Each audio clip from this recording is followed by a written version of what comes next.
Fala pessoal, tudo bem? Então voltando aqui com os vídeos, hoje a gente vai estar falando um pouquinho sobre a ISA Energia, uma empresa do segmento de energia elétrica, né, setor de transmissão.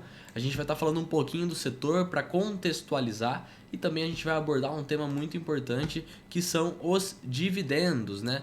Normalmente quando a gente pensa em investir em uma carteira previdenciária, em ações, dividendos, normalmente a gente sempre acaba falando também sobre empresas do setor de energia elétrica pelas suas características, por exemplo, margens, resultados. Então a gente vai comentar um pouquinho sobre uma companhia que é a ISA Energia, mas para a gente aprender um pouco mais como é que funciona esse setor. E lembrando, pessoal, o conteúdo do canal não é recomendação de investimento, o conteúdo é educacional e informativo para vocês aprenderem mais um pouquinho sobre o setor, sobre o que significa e aprender a olhar uma empresa.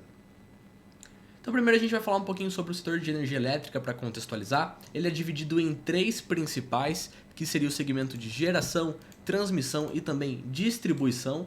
E para simplificar eles, o segmento de geração, que tem empresas como por exemplo a Engie, ela produz energia elétrica, tá? Então esse setor que eu coloquei elétrica, mas na verdade eu queria colocar aqui solar, tá? Solar, eólica, hidrelétrica, tem aí vários tipos de energia que podem ser geradas. Então a empresa que faz parte da geração, ela vai produzir essa energia. E aí a gente vai ter as transmissoras, como é o caso, por exemplo, da ISA Energia, ou por exemplo da Taesa, são empresas que transportam energia em alta tensão. Então, no caso, uma transmissora, ela não vai levar direto para sua casa a energia, tá? Quem que vai fazer esse papel? Vai ser uma empresa de distribuição de energia. Vou dar, por exemplo, a CEMIG. A CEMIG é uma empresa de distribuição que atua em outros segmentos, mas ela tem uma distribuição muito forte. Outro exemplo é a Celesc, outro exemplo é a Neo Energia. Então são empresas que aí sim vão levar ao consumidor final. Não é o caso da ISA Energia que a gente está falando hoje. Esse aqui é um segmento de alta tensão, né? Ela vai fazer como se fosse uma ponte, uma rodovia de energia.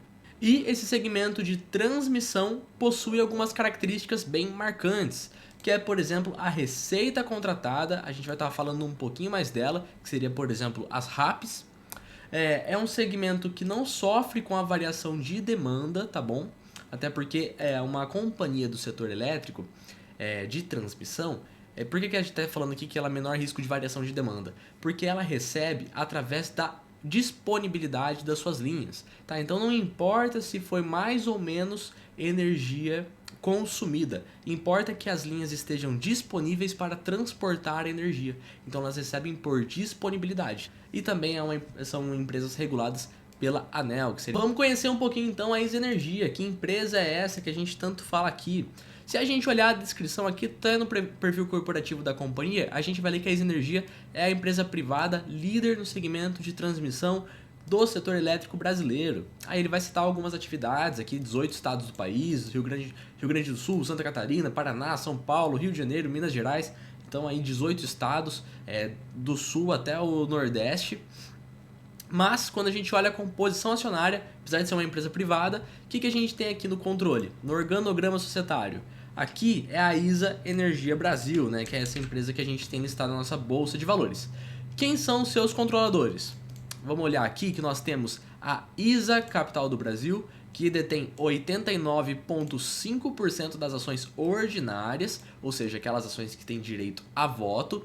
Nós temos 9,73% das ações ordinárias pertencentes para a Eletrobras. Então a Eletrobras, que também é outra gigante do setor, tem quase 10% do capital da ISA Energia. E as demais ações ordinárias estão em circulação aí no mercado, 0,77%, tá?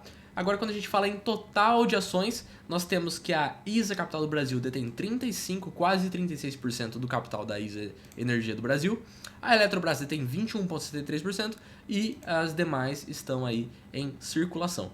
Então, nós temos aqui uma empresa pública, né, que detém uma parte do capital da ISA Energia, no caso do capital votante, quase 10%.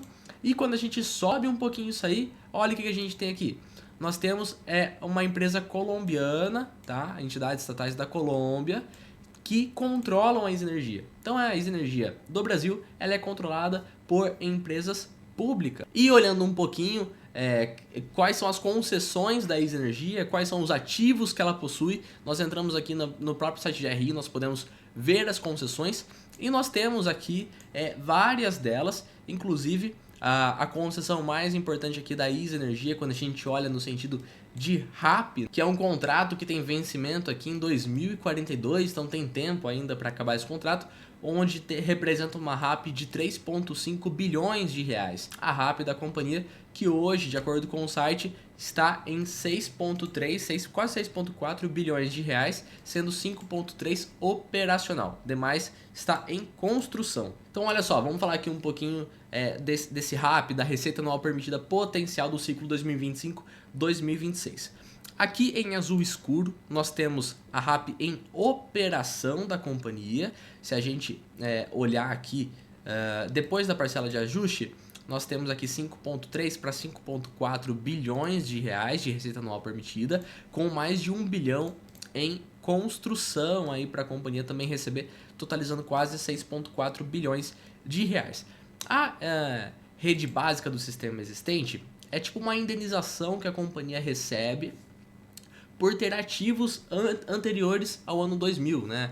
Ativos ali não amortizados. Então a companhia tem essa indenização. Uma redução da RBSE financeira acaba então impactando até o fluxo de caixa da companhia, fazendo com que ele seja um pouquinho menor. E se você observar aqui, nós temos aqui uma linha IPCA que evoluiu 334 milhões de reais em relação ao ciclo passado.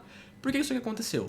Porque os contratos, as concessões da companhia possuem uma correção. No caso aqui, por exemplo, a inflação contribui para o crescimento aí da companhia, né, das receitas da companhia. A mesma coisa quando ela faz investimento em reforços e melhorias. Olha só, aumentou a RAP em 106 milhões de reais. Tá? Então, essa é a composição de uma receita da transmissora, é basicamente a RAP dela e também as coisas que podem estar influenciando, como é a RBSE, indicadores de inflação, que também corrigem os seus contratos. E quando a gente fala da concessão paulista, olha só, a rede básica aqui do sistema existente, a RBSE, representa 54%. Quando a gente fala de lucro líquido, no trimestre o lucro líquido da companhia caiu aqui quase 40%, não foi uma pancada, a gente falando em termos contábeis, né?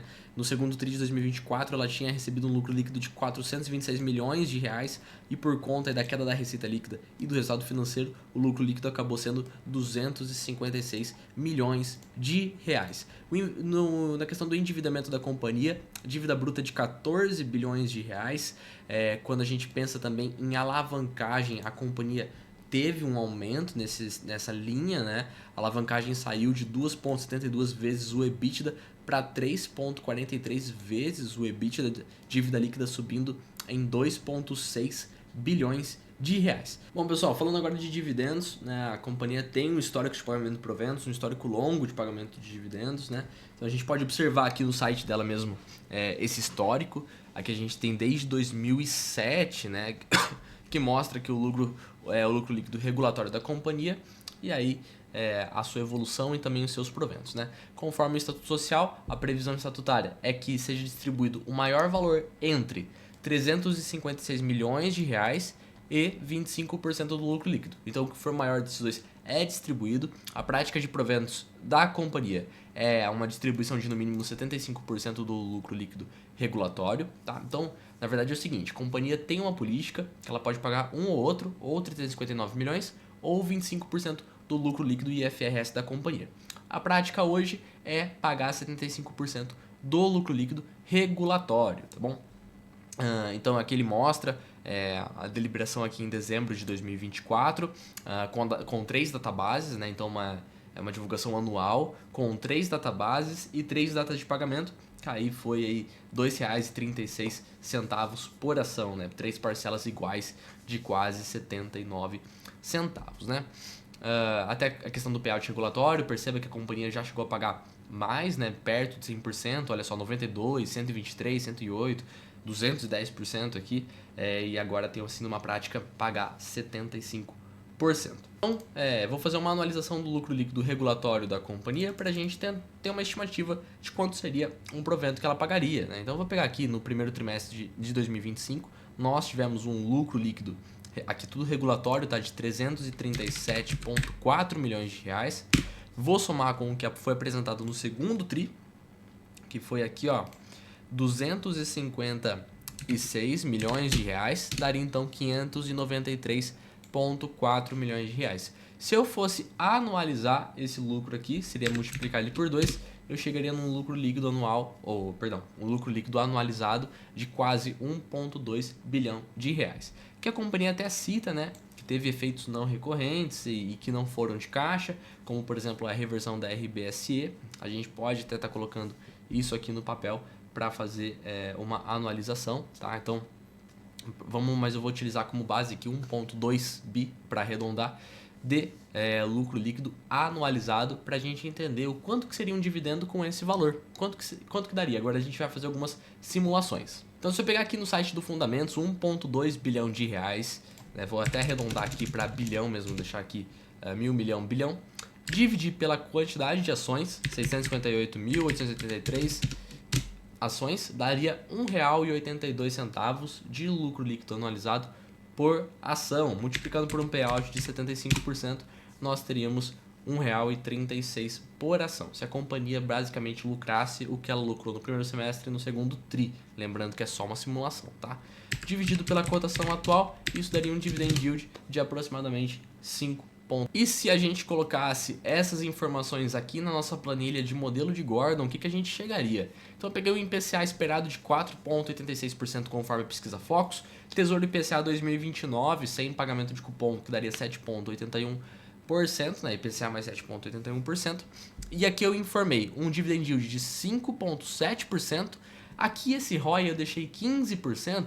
No entanto, se eu for considerar um lucro líquido anual de 1,2 bilhão de reais e dividir pelo patrimônio líquido da companhia de 20,6 bilhões de reais, eu teria um ROI de 5,82%. E se eu utilizasse um ROI de 5,82%, esse payout de 75%, olha só, a gente teria aí algo como IPCA mais 2,19%, tá? Retorno simulado então ao ano de 7,16%, utilizando essas informações que a gente acabou de simular e obter junto. Esse foi o vídeo de hoje, pessoal. Espero que vocês tenham gostado, espero que não tenha ficado nenhuma dúvida. Espero que vocês tenham gostado mesmo. Se inscreve no canal, deixa seu like e conta pra mim se você investe em energia, se você já investiu e se você tem alguma sugestão de vídeo, pode deixar nos comentários. Eu vou ficar muito feliz lendo. É isso, pessoal. Até a próxima e tchau.